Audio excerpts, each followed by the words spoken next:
Il n'y a plus de questions, ben, on vous remercie beaucoup. Merci beaucoup. Merci. Hikma. Et bien sûr, le laboratoire Hikma. Merci beaucoup.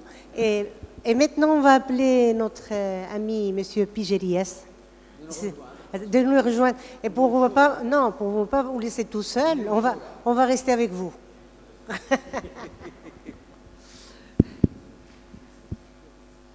Alors, la meilleure personne qui va introduire les orateurs prochains, c'est notre ami Bernard. Merci beaucoup. Je crois qu'on va avoir une belle séance maintenant de radio. Donc, le Club Thorax est quasiment au complet. Donc, on va appeler nos deux orateurs. Je ne sais pas dans quel ordre ils vont parler. Donc, Gérard et Sébastien. Gérard donc Durand et Sébastien Baumard. C'est Gérard qui commence. Allez, tu as la parole et tu as exactement 12 minutes 35 secondes.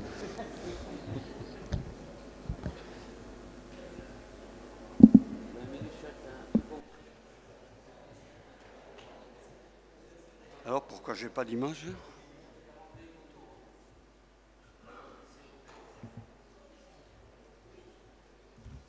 Ah voilà.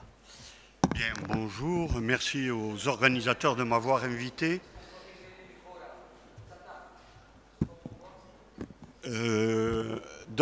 Avant d'introduire, je vais faire d'introduction au topo de Sébastien qui va nous parler de l'imagerie moderne et future de la BPCO, dont on va voir, nous, l'imagerie classique de la BPCO. Alors, on a peu de temps, donc on ne va pas parler du pourquoi, du pour qui, du quand et du comment. Donc on va faire juste les lésions à voir l'imagerie de la BPCO et je vous donnerai un plan d'analyse du scanner d'un patient atteint de BPCO. Alors la première chose à voir, ce sont les lésions élémentaires et ces lésions élémentaires sont représentées par l'emphysème et par l'atteinte pariétale bronchique qui vont donc s'associer dans des proportions variables comme vous allez le voir. Alors l'emphysème, vous le savez, d'abord il est corrélé au syndrome obstructif, ça ne marche pas, donc, et à l'altération de la qualité de vie. Il est de trois types. Le centrolobulaire classique, avec les petits défects au centre du lobule secondaire, et au milieu on voit la petite opacité punctiforme qui est l'artère centrolobulaire. Lorsqu'il devient plus important, la destruction dans le lobule est centrifuge et vous avez donc un aspect pseudo-interstitiel, comme on le voit dans le bouquet basal droit de ce patient. Et enfin, lorsque la destruction est majeure, on a un aspect de type plutôt de type panlobulaire. Le terme, et on appelle cela le centrolobulaire évolué. Le panlobulaire, le terme de panlobulaire, est à réserver au déficit en alpha-1 antitrypsine. Enfin, vous avez l'emphysème paraseptal que l'on retrouve sur les faces médiastinales, pariétales et scissurales de la plèvre. L'atteinte des voies aériennes, c'est la deuxième grande lésion élémentaire. Elle touche avant tout les petites voies aériennes, mais aussi les voies aériennes proximales. Les petites voies aériennes, c'est vraiment le siège essentiel de l'obstruction bronchique que l'on met en évidence par le piégeage expiratoire. Parfois, déjà sur les coupes en inspiration, on peut voir une image de perfusion en mosaïque, comme ici, avec des zones donc... j'ai fait... voilà, des zones... Ah, même la flèche ne passe pas. Bon, c'est pas grave. Donc, des zones d'hypodensité. Il y a un élément intéressant, c'est que si on peut avoir le MINIP, comme dans les deux images du bas, on voit tout à fait le piégeage aérique et les destructions que l'on ne peut pas voir sur le cliché en inspiration. Le piégeage expiratoire, c'est un grand classique dont vous voyez déjà que dans l'imagerie de la BPCO, il faut faire des coupes expiratoires. C'est une obligation. Et là, on voit tout à fait le piégeage expiratoire. L'atteinte des petites voies aériennes, il y a aussi les signes de bronchiolite cellulaire. Vous savez que 30% des fumeurs ont des signes de cette expression du tabagisme qui est une accumulation de macrophages brunâtres dans les bronchioles terminales et respiratoires. Mais on voit surtout, et ça semble intéresser beaucoup les cliniciens, les impactions mucoïdes qui ont de nombreuses implications en pratique clinique. Voici la bronchiolite cellulaire. Vous voyez les images de... je sais pas si ça fonctionne, ça. Ah voilà, les images d'impaction que l'on peut voir dans le parenchyme pulmonaire. C'est quelque chose de vraiment très très important. Il semble qu'il y ait peut-être une corrélation avec les exacerbations de la BPCO.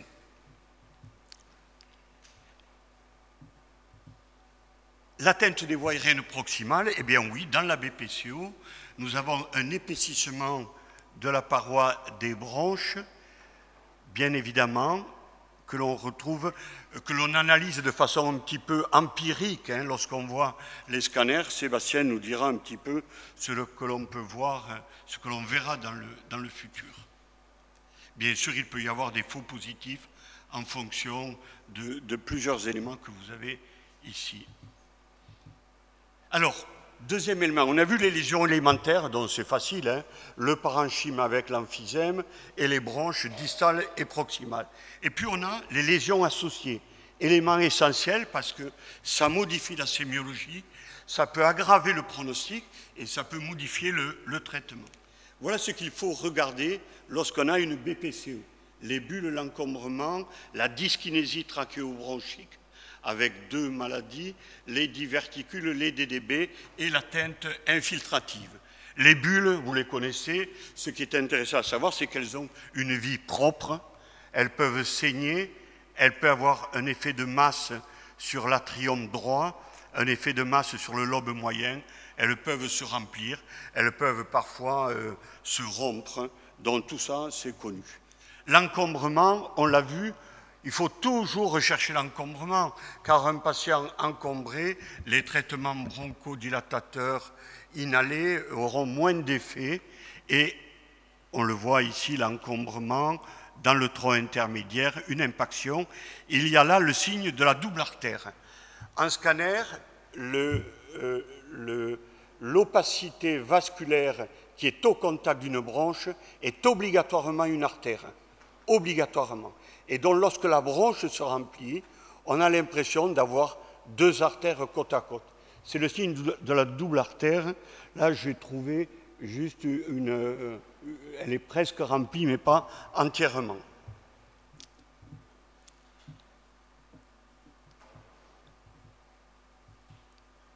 Alors, on va passer l'encombrement. La trachée en fourreau de lame de sabre, c'est connu depuis bien longtemps. Tout le monde connaît ça. Les diverticules bronchiques, bien évidemment, sont source de surinfection. Donc, à voir, lorsque vous avez un patient BPCO avec des diverticules, on sait qu'il est sujet à des infections. Alors, la dyskinésie trachéobronchique, elle peut être faite soit d'une trachéobronchomalacie, c'est une maladie du cartilage, soit ce qu'on appelle le CDEVA, le collapsus dynamique excessif des voies aériennes, qui est une atteinte de l'atteinte membraneuse postérieure. Bien évidemment, on voit bien que dans des cas comme cela, ça favorise le syndrome de toux inefficace. Les patients, après un épisode infectieux, vont tousser longtemps et ça majore les exacerbations. Les dilatations de bronches, bien évidemment, elles se voient parfois dans certaines BPCO, aggravant le pronostic, mais le diagnostic n'est pas simple. Le diagnostic n'est pas simple car le ratio du calibre de l'artère par rapport au diamètre bronchique est difficile à apprécier. Un patient avec un emphysème très évolué a un calibre bronchique qui est réduit et dont on peut créer artificiellement des fausses bronchectasies. Bien évidemment, je vous passe le déficit en alpha-1 où on a des bronchectasies dans presque 50% des cas.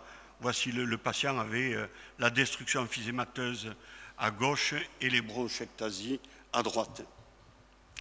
La pathologie interstitielle, je ne vais pas parler du syndrome fibrose emphysème, puisque c'est connu depuis plusieurs années, mais je voudrais attirer votre attention sur les ILA et le SRIF. Les ILA, c'est dans 7 à 10% des cas de BPCO environ. Attention, ça progresse une fois sur 2. Donc ce sont des patients qui ont une BPCO avec ces petites stigmates d'atteinte infiltrative. Ces patients-là sont à surveiller de façon précise. Deuxième atteinte que l'on voit chaque année, on voit des cas de cette maladie que l'on appelle le SRIF, mais certains auteurs l'appellent aussi l'AEF. C'est en fait ce qu'on appelait avant l'emphysème remanié. Il y a donc, dans la définition du CIBA-GIJ Symposium, dans l'emphysème, c'était sans fibrose. Or là, dans ces lésions d'emphysème, dans ces images kystiques d'emphysème, il y a une fibrose collagène et hyalinisée qui est là. Donc c'est une atteinte avec des lésions d'emphysème au sommet, et nous avons des images kystiques de forme variable, de taille variable, parfois sans contact avec la paroi. L'élément essentiel, c'est que ça épargne les bases. Je dis que c'est l'élément essentiel parce que cette maladie, elle pose un diagnostic différentiel avec le rayon de miel. Et chaque année, on voit arriver des patients en consultation avec un diagnostic de fibrose pulmonaire alors qu'ils ont simplement un SRIF. Je ne parlerai pas du syndrome fibrose emphysème classique. Donc vous avez vu les lésions élémentaires, les lésions associées qui vont modifier, et puis il y a les comorbidités, bien évidemment. La cardiopathie ischémique, on en a parlé depuis plusieurs années. Regardez, nous pneumologues, ce n'est pas notre travail, mais on regarde sur le scanner l'IVA, le départ de la circonflexe, la coronaire droite. Et quand on a des calcifications comme ça, même moins importantes, ces bilans cardiologiques immédiats sont... Dans ma série, j'ai une dizaine de patients venus en consultation pour BPCO qui ont été stentés les 2 semaines suivantes. Et ils ne se plaignaient, comme tout BPCO, d'une dyspnée d'effort sans autre symptomatologie. La cardiopathie ischémique, bien évidemment. Ça, c'est connu, vous le savez, c'est la sarcopénie. Vous voyez l'épaisseur de la paroi qui est excessivement fine, qui est un élément de mauvais pronostic, indice de sévérité et corrélé à la mortalité, en particulier chez les emphysémateurs. Enfin, on peut voir l'ostéoporose, puisqu'on sait que ces patients-là sont sujets à l'ostéoporose en prenant la densité au niveau des corps vertébraux, et une densité inférieure à 100 unités ensuite serait prédictive d'ostéoporose. Enfin, l'hypertension pulmonaire, bien évidemment. L'hypertension pulmonaire, c'est supérieur à 20 mm de diamètre, et la dilatation de l'artère pulmonaire avec un rapport supérieur à 1, eh bien, serait prédictif d'hypertension pulmonaire au-delà de 50 ans. Troisième élément, autre élément, c'est l'évolution. Alors, vous le savez, l'évolution, dans la majorité des cas, elle va vers une aggravation. Certains sont des déclineurs rapides, d'autres font des exacerbations, d'autres sont relativement stables. Il y a le cas particulier du poumon évanescent, très rare, bien évidemment. Parfois, et vous avez dû tous voir des gens dont les bulles vont s'effondrer et s'améliorer, et vous allez voir, et puis nous avons les infections. Alors, l'exacerbateur, dont on admet qu'au scanner, mesurer au niveau de la bifurcation trachéale l'existence d'un rapport entre l'artère pulmonaire et l'aorte supérieure à 1 serait prédictif d'exacerbation. Et puis l'existence d'impaction mucoïde, tout un tas de papiers vont dans ce sens, semble indiquer que ces gens-là font plus d'exacerbation. Le poumon évanescent, vous le connaissez, ce sont les volumineuses bulles d'emphysème qui sont apicales, qui descendent en détruisant le poumon. C'est une affection du sujet jeune. Ça peut être unilatéral comme dans ce cas.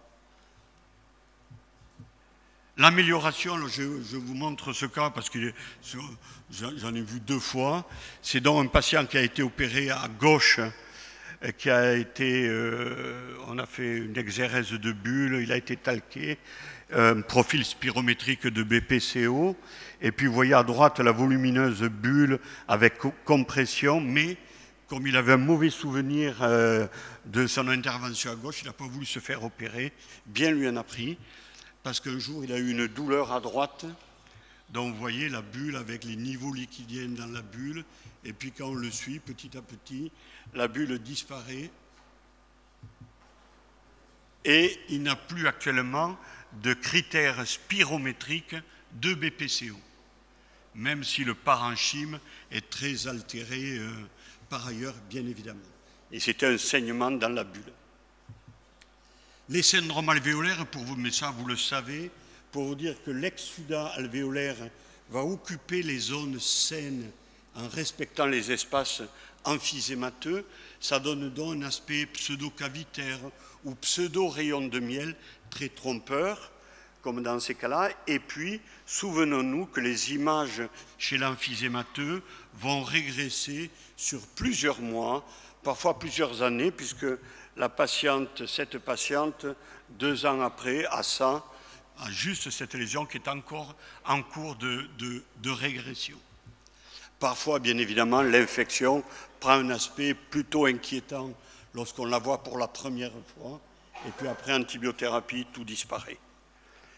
Bon, juste pour se souvenir, hein, le BPCO, eh bien, il fait parfois une infection particulière qui est l'aspergillose pulmonaire de type cavitaire. Le poumon cardiaque, il est très trompeur parce que bien évidemment, on ne peut plus juger de la redistribution vasculaire apicale sur le cliché standard. Le premier élément, c'est la baisse de l'ampliation thoracique avec un parenchyme un peu moins clair. La redistribution est difficile à voir et surtout l'œdème pulmonaire, il est très atypique comme dans ces cas où l'on voit, on pourrait dire c'est une atteinte interstitielle. Donc un message, quand vous avez une image comme ceci en rayon de miel, pensez à regarder à côté, le parenchyme à côté, regardez ailleurs. Si vous avez de l'emphysème, eh bien ça peut être un processus ou infectieux ou hémodynamique du fait de l'emphysème. Les néoplasies sur emphysème, bon, elles sont très trompeuses, hein, bien évidemment, vous le savez. Voilà, ça c'est un cas de Mostafa El Ajam du Club Thorax. Vous voyez, en octobre 22, on voit bien les lésions emphysémateuses, destructives, un petit peu dans le parenchyme. Voilà, en juin 23. Et puis, si on compare le dernier avec le premier, voilà, en février 24. Et vous avez donc vu que ce qui était une petite bulle là a une paroi qui s'épaissit pour devenir plus épaisse, et c'était un adénocarcinome. C'est le cancer sur bulle. Quand vous avez des bulles, contrôlez les parois, qu'elles aient toujours la même épaisseur. Dès que l'épaisseur de la paroi se modifie, attention, il peut y avoir le développement d'un cancer à cet endroit-là. Enfin, l'imagerie peut être une aide au traitement. Bien sûr, d'un côté, il y a le bronchopathe, d'un autre côté, il y a l'emphysémateux. Et puis, on sait très bien la notion des scissures incomplètes qui peuvent poser un problème dans la décision du traitement de l'emphysème. Alors, finalement, pensez qu'il y a les lésions élémentaires, l'emphysème, l'atteinte des voies aériennes proximales. Pensez qu'il y a des lésions associées, les bulles, la dyskinésie, les diverticules, les DB, les comorbidités, pensez, les profils évolutifs particuliers, enfin les complications tout à fait particulières. Donc finalement, Gold nous donne 2 pages sur l'imagerie, sur 258 pages. On peut quand même faire un petit peu plus. Je vous remercie.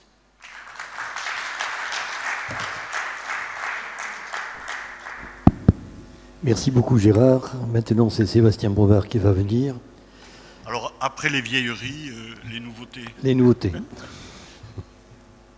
20 minutes également, Sébastien.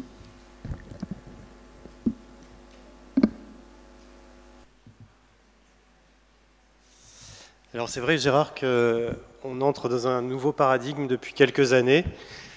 Et toute cette imagerie descriptive va se compléter aisément grâce à tous les progrès qui ne sont pas de la médecine finalement, mais de la connaissance mathématique essentiellement, hein, grâce au logiciel, au post-traitement et à l'intelligence artificielle dont on entend parler régulièrement.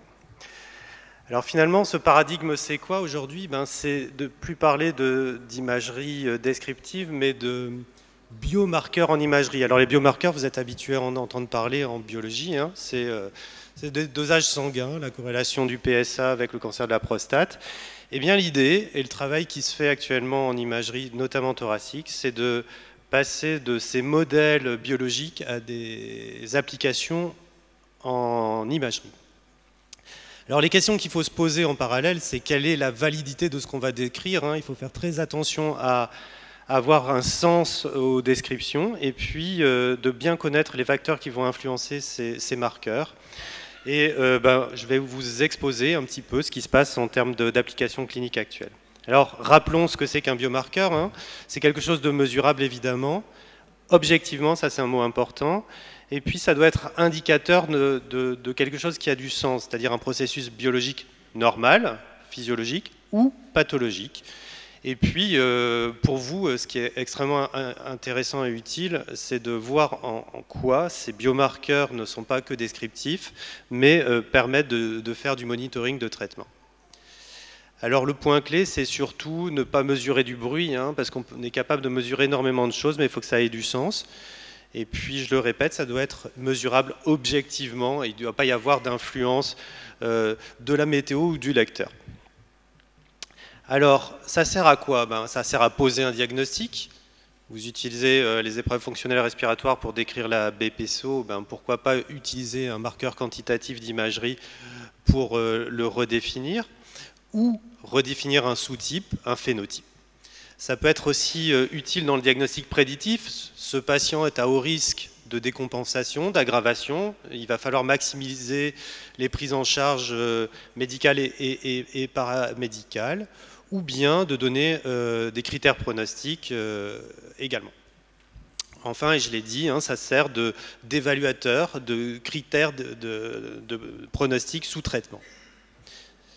Alors je reviens à cette publication qui est hautement connue, hein, de Vesbo en 2011, et qui évaluait ce grand concept qui est l'évolution du VEMS dans le temps, dans la BPCO. Alors on a tous appris il y a 20, 30, 40 ans l'évolution de ce VEMS qui est vers la dégradation inéluctable, qu'on soit dans un sujet qui vieillit ou un sujet qui vieillit avec une maladie sous-jacente comme la BPCO. Et cet article est extrêmement intéressant parce que ça introduit plusieurs notions. D'une part, la variabilité de ces mesures et surtout, ce qu'on croyait inéluctable, finalement, on voit que ce n'est pas tout à fait vrai. Il peut y avoir des gains de VEMS dans le temps. Donc, pourquoi je montre ça? C'est parce que finalement, non loin de critiquer, mais de proposer des outils alternatifs pour raffiner cette expertise et cette évaluation fine des patients.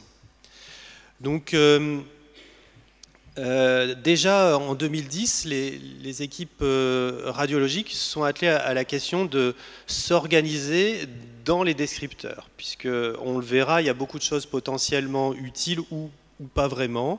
Et donc, les équipes se sont réunies et statuées pour essayer de proposer sur le modèle de la biologie ou des fonctionnalistes quelque chose qui puisse tenir vis-à-vis de la validité de ces mesures. Alors on mesure quoi? On mesure vraiment tout un tas de choses. Alors ce qui est connu et ancien sont les épaisseurs de bronche, évidemment, les épaisseurs, les diamètres, la surface, plein de choses comme ça, puis des facteurs qui sont basés sur la densité du parenchyme, comme la mesure d'emphysème ou de piégeage dont a parlé Gérard. Et puis on est capable aussi d'utiliser des volumes, de mesurer des volumes. Et puis, encore une fois, tout un tas de choses, des gros vaisseaux, des petits vaisseaux, le mucus plugging, donc les impactions mucoïdes aussi, qui sont pronostiques également. Donc vous voyez que ces logiciels qui sont très esthétiques sont capables d'extraire un tas d'informations, mais pas que. Regardez ce papier intéressant qui est basé sur... Vous connaissez le NLST, un dépistage du cancer du poumon aux États-Unis, qui a été le premier à démontrer l'efficacité du dépistage par scanner basse dose. eh bien, ils ont repris cette énorme cohorte de patients et puis ils ont fait autre chose que de l'analyse de parenchyme pulmonaire. Et là, ils ont mesuré quoi? Le gras et le muscle dans la paroi thoracique et dans le médiastin chez ces sujets. On a un scanner, on est capable d'extraire d'autres informations que juste il y a un nodule, pas de nodule. Donc là, vous voyez ce qui est artificiellement coloré en orange correspond au muscle, et donc on est capable de donner tout un tas de données chiffrées sur la quantification de graisse ou de muscle. Eh bien, ce n'est pas une mesure dans le vent finalement, parce que qu'est-ce que ça dit? Ça dit que c'est un outil qui va prédire le décès des patients. Ça va prédire le décès par cancer ou par maladie cardiovasculaire. Donc ça, c'est étonnant finalement. On s'en fiche un peu au départ de la paroi, le sujet n'est pas là, mais quand on arrive à extraire des données paramétriques quantitatives, eh bien on voit qu'on va dire celui-là, il est rempli de graisse et il est quand même au risque de décès rapidement. Donc vraiment beaucoup de choses à extraire essentiellement sur le scanner. Et ces données, elles sont basées sur un seul principe physique très simple, c'est l'absorption des rayons X par le corps humain. Alors j'ai mis 2 points d'interrogation sur l'IRM parce qu'il y a beaucoup de papiers dans ce sens-là. Moi j'appelle ça un peu des usines à gaz parce qu'en général on fait inhaler des gaz rares qui coûtent extrêmement cher, qui sont très instables, et c'est à mon sens aujourd'hui encore pour que de la recherche. Ce d'autant qu'on n'est pas dans le cerveau. Hein. Le principe de l'IRM, c'est l'imagerie du proton. Il y en a plein dans le cerveau. Dans le poumon, beaucoup moins. Il y a beaucoup d'interfaces entre du tissu et de l'air qui gênent beaucoup l'analyse. Et même encore aujourd'hui, les défenseurs de cette technique n'ont pas largement diffusé cette imagerie pour le parenchyme pulmonaire. Donc reprenons un petit peu ces biomarqueurs en imagerie. Cette extraction paramétrique, on peut l'appeler la radiomique. Vous connaissez la protéomique, la métabolomique, etc. On a fait pareil, on a dit radio et omique et on a fait un mot. Alors ça marche comment? Ici c'est l'exemple d'une tumeur, hein, ça pourrait être toute autre chose. On a une acquisition et puis par un contourage on va extraire la zone d'intérêt, ça s'appelle de la segmentation.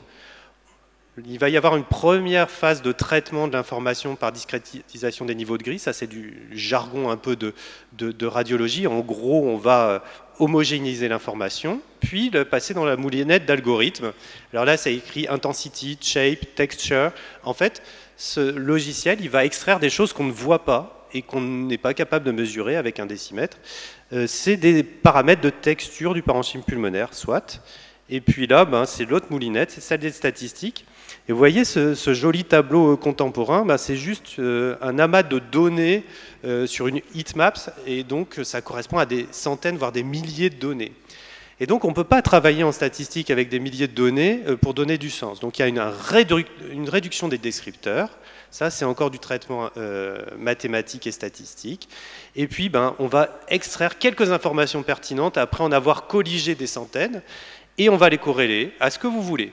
La survie, on en a parlé, des données de génomique ou d'anatomopathologie. Donc voilà un peu le grand principe de cette ère nouvelle de l'imagerie quantitative, notamment dans la BPCO. Alors qu'est-ce qui va influencer nos mesures? Tout un tas de choses aussi, et il faut y faire très attention pour ne pas raconter de bêtises. Vous allez faire varier les paramètres de votre machine, vous allez modifier la machine, et donc vous allez modifier les paramètres extraits de façon quantitative, donc c'est les kilovoltages, les milliampérages. Ça, c'est un exemple assez simple. Vous avez à gauche un scanner thoracique, hein, évidemment, en fenêtre parenchymateux, produit dose longueur 153, c'est un scanner standard, hein, c'est ce qu'on fait un peu habituellement, ça correspond à 2,1 millisievert. Et bien à droite, vous avez du verre dépoli dans le parenchyme. Je ne sais pas si vous voyez un peu ce granité, il y a plein de petits points qui se sont rajoutés.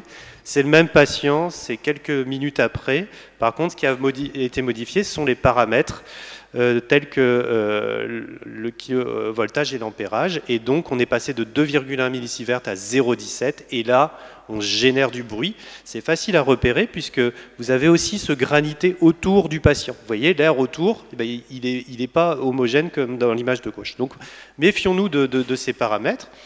Outre les paramètres d'acquisition, il y a évidemment les épaisseurs de coupe, les fils de reconstruction, ça aussi c'est du bricolage de radiologue. Et puis ça, on l'a appris beaucoup avec les gens qui font les épreuves fonctionnelles respiratoires, c'est le coaching. C'est-à-dire que si vous voulez un examen de qualité à un volume reproductible, il faut quelqu'un qui soit extrêmement dynamique et qui puisse faire en sorte que ces images soient parfaites. Vous voyez ici la technicienne qui assiste à un spiroscanner, c'est-à-dire qu'on le fait à volume contrôlé. Et donc là, on est pertinent pour avoir un volume reproductible. Ça, c'est un autre exemple de la vie courante, hein, de l'expérience clinique quotidienne. Contrôle de nodules. Vous voyez une image dans le lobe supérieur, segment antérieur, sous pleurale, un peu irrégulière. OK, donc il va falloir dire si ça grossit ou pas, ou ça diminue. Et puis, donc, qu'est-ce qu'il faut faire en tant que radiologue? On va chercher les antériorités. Donc, je ressors l'ancien scanner. Et donc j'ai ça. Qu'est-ce que je vais raconter? Alors le nodule, il n'est pas pareil, mais est-ce qu'il a grossi? Est-ce qu'il a diminué? Mais j'en sais rien, parce que là, je vais devoir comparer un examen qui a été fait dans quelles conditions, d'après vous? Eh bien, c'est de l'expiration, là. On voit la déformation des bronches principales, et donc cet aspect inhomogène du parenchyme. Donc là, je ne peux rien dire. Donc vous voyez l'influence des conditions techniques sur la qualité d'image. Alors ça, c'est juste pour de la surveillance de nodules, mais on va générer ça sans contrôle par des machines et on va raconter des bêtises. Autre exemple, des coupes centrées d'un patient bronchopathe. Vous avez des épaississements des parois bronchiques, vous êtes d'accord, un peu diffuses, hein. Ça, c'est pas une bronche normale, ici non plus. Eh bien, c'est le même patient, le même jour, en expiration. Là, vous dites, il a exacerbé, il a évolué, le traitement ne marche pas, c'est une catastrophe. C'est juste fait en expiration. Donc, méfions-nous des conditions d'acquisition, notamment du coaching de ces patients pour avoir des volumes reproductibles. Donc, outre ça, il y a les équipements. Encore une fois, hein, si vous achetez une machine chez General Electric ou chez Siemens ou Philips, je ne vais pas faire le catalogue de ce qu'il y a sur le marché, mais ça va modifier les choses, ce d'autant qu'ils utilisent des techniques de réduction de dose qui sont des choses comme ça, un boîte noire, on ne sait pas trop ce qu'ils font, et donc ça va générer de la variabilité. Alors, comment on fait aussi pour gérer la variabilité dans le temps? On fait ça.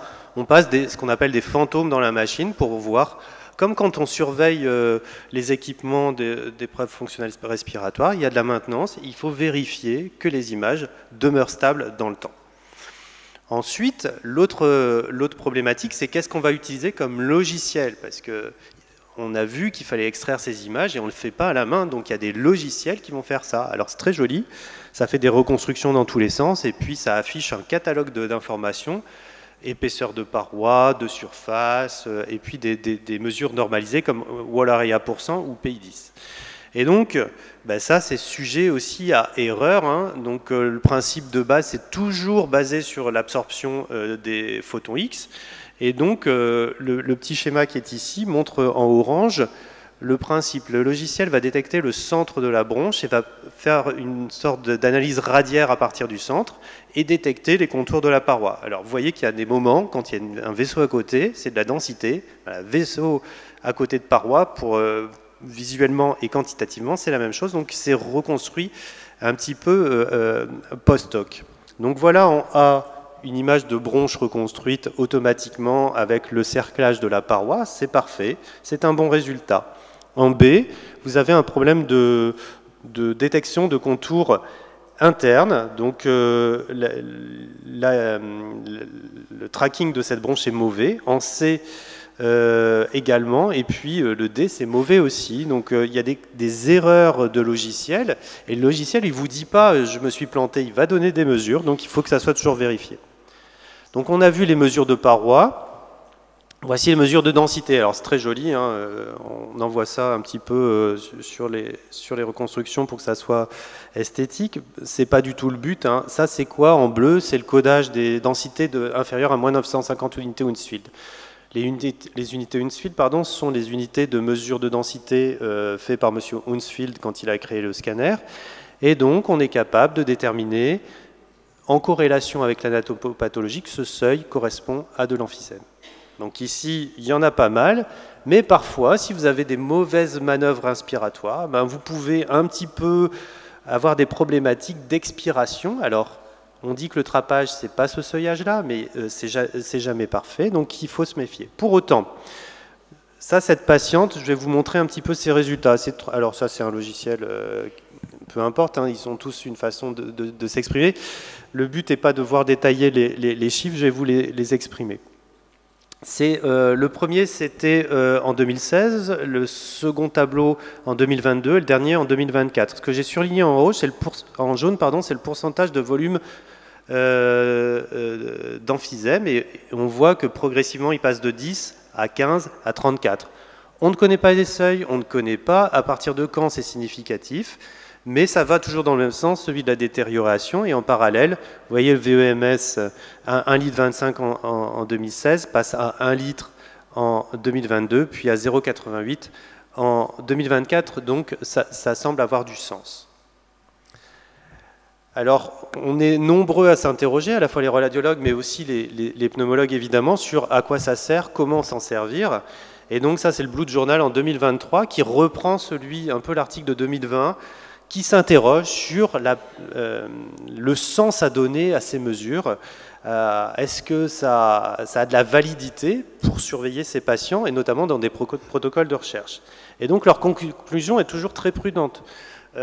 Alors aujourd'hui, il n'est pas acceptable de se servir de ces outils en tant qu'outcome. Pour autant, en tout cas dans notre équipe, on s'en sert d'ores et déjà. Mais vous voyez que c'est encore en phase de latence et de maturation, et on n'est pas encore arrivé au bout du process. Mais pour autant, vous voyez un peu, alors ces tableaux c'est pareil, hein, c'est pas pour connaître les chiffres. Ce que j'ai surligné en jaune, ce sont les coefficients intraclasses, c'est-à-dire la reproductibilité de ces mesures. Et donc quand on s'inquiète, il y a des raisons, je vous ai montré, il y a des tas d'erreurs de détection, de contours notamment. Là c'est les mesures de densité, de l'emphysème, du trapage, et c'est 0,99, 0,97, donc on est plutôt bon. Donc ça, c'est publié dans cet article. Et puis, pour les parois, c'est un tout petit peu moins bon. Et on se doute bien, c'est plus on va diminuer la taille de l'objet à mesurer, moins on sera bon et moins on sera pertinent. Mais pour autant, ça reste correct. Alors, sur cette base, il y a des gens qui se disent on va mélanger aussi nos données cliniques à des données spirométriques, à des données de mesures quantitatives, comme je vous l'ai montré, épaisseur de bronche, surface, densité, mais aussi tout ce qu'on ne voit pas, ce qui s'appelle la radiomique, c'est-à-dire des mesures de paramètres non visibles, tels que la texture du poumon. Et donc ça, c'est assez magique, parce que sur le modèle, ça ressemble à ça, hein, vous voyez, on prend une grande cohorte, c'est les patients du dépistage canadien, on leur récupère des données cliniques, on agrège avec des données de texture de scanner, on agrège avec des données quantitatives de parois de bronche et d'emphysème, et puis on passe encore une fois dans ces moulinettes statistiques pour donner des outils prédictifs. Alors ça ressemble à ça aussi en image. Vous voyez qu'ils ont corrélé l'ensemble de ces données au GOLD, et puis on va voir que ils font des courbes ROC, hein, et donc plus on a d'informations ici dans cet article associées, et bien plus on est pertinent pour évaluer la sévérité de la BPCO. Donc vous voyez que cette imagerie quantitative, elle ouvre des champs d'activité énormes, des champs de perspectives énormes, de découverte de nouveaux paramètres et de suivi et de diagnostic. Et en parallèle, il n'y a pas que ça qui avance, il y a aussi les perspectives technologiques, et je voudrais insister un petit peu là-dessus également, parce que ce qui va influencer, c'est la qualité de la production de l'image. Vous avez vu que quand on a des images artefactées, ça va donner des erreurs. À l'inverse, si vous améliorez l'input, c'est-à-dire les données que vous allez alimenter dans vos process, eh bien, vous allez améliorer la performance. Donc ça, c'est un scanner en A, c'est les scanners usuels, c'est ce qu'on utilise au quotidien. C'est les images que vous avez l'habitude de voir. Et puis, on va les comparer avec ce qui va arriver et ce qui arrive chez les gens très riches en routine clinique, c'est-à-dire le photocounting, c'est la dernière génération de scanners. Donc, depuis que je travaille, moi, j'ai vu l'évolution technologique sous la forme de la rapidité d'acquisition et la diminution de dose. Aujourd'hui, on améliore la résolution spatiale, et ce n'était pas arrivé depuis très longtemps. Alors, si vous regardez de façon attentive, eh bien, ici, on voit apparaître des lésions emphysémateuses sur l'image de B qu'on ne voyait pas sur la première. Et donc ça aussi, ça aura des répercussions sur l'imagerie quantitative. Et puis là, c'est des bronches, c'est pareil, sur les têtes de flèche, vous devinez en A le modèle classique des bronches, des bronchioles, que vous voyez apparaître beaucoup plus finement sur cette technique qu'on appelle photocounting, donc dernière génération de scanners. Donc voilà un petit peu pour conclure, ce que j'aimerais dire, c'est quelle est l'étape entre tous ces papiers extrêmement intéressants et prometteurs et la routine clinique, ce qui nous intéresse au quotidien. Eh bien, aujourd'hui, vous avez vu que ce qui est important, c'est d'harmoniser à la fois les protocoles d'acquisition, être extrêmement rigoureux sur les volumes inspiratoires ou expiratoires, et puis harmoniser aussi les post-traitements, parce que le logiciel A, il va être différent du logiciel Z, et il va donner des informations potentiellement différentes. Donc harmoniser, harmoniser, harmoniser. Valoriser aussi l'emploi de ces outils, parce que c'est bien gentil, mais quand il va falloir payer 100 000 € un logiciel, il va falloir trouver un système de remboursement. Et puis, définir des normes. Ça, ce qui a été la grande force des épreuves des fonctionnalistes, des épreuves fonctionnelles, c'est d'avoir des normes. Et aujourd'hui, nous, on décrit des choses sans pouvoir dire si c'est normal pour l'âge, pas normal pour l'âge. Que ce soit au niveau des mesures de densité ou de parois des bronches. Et puis, le challenge, c'est de comprendre, en fait, finement, ce qui est le lien entre tous ces descripteurs et la physiopathologie, ce qui semble essentiel à l'avenir. Et donc, en conclusion, à mon sens, l'objectif de ces 10-20 prochaines années, c'est changer de paradigme, c'est-à-dire de redéfinir les phénotypes, non pas par la clinique, mais par l'imagerie, par ces données paramétriques, et de définir des nouveaux profils qui vont être répondeurs ou non répondeurs aux thérapeutiques innovantes. Et pour finir, en conclusion, voilà un mot marketing qui marche bien, puisque ça a été cité 3000 fois déjà depuis 2016, c'est pictures, images en more than pictures et en data. Et donc on voit qu'on change de description avec des jolis mots à de la donnée mathématique pour raffiner la prise en charge des patients. Et pour ceux qui viendront, ça sera très bien en septembre avec les journées du Club Thorax à la Grande Motte. Je vous remercie.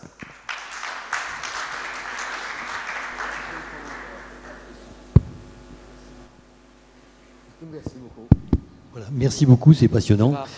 On est passé de l'imagerie qualitative à du quantitatif, et c'est un retour technologique étonnant. C'est vrai que la comparaison avec l'exploration fonctionnelle est passionnante, puisque comment définir des normes dans votre domaine? Je crois qu'on peut remercier nos deux orateurs. On a eu une première partie avec une description qui nous a permis de refaire une santé intellectuelle, et puis maintenant, avec Sébastien, on a eu la nouveauté. Juste une petite commentaire, pourquoi tu es un petit peu contre l'IRM qui pose pas de problème de rayons X? Donc pourquoi pas l'IRM, c'est ça? Oui. Alors c'est très bien pour les journalistes et les hommes politiques, c'est sans irradiation, c'est facile, ok. Bon, en vrai, encore une fois, c'est l'imagerie du proton. Il y a énormément d'air dans le poumon, et donc ça s'appelle des artefacts de susceptibilité magnétique. Mettre de l'air à côté du parenchyme, ça génère des artefacts. Et donc c'est très difficile de surseoir à ça.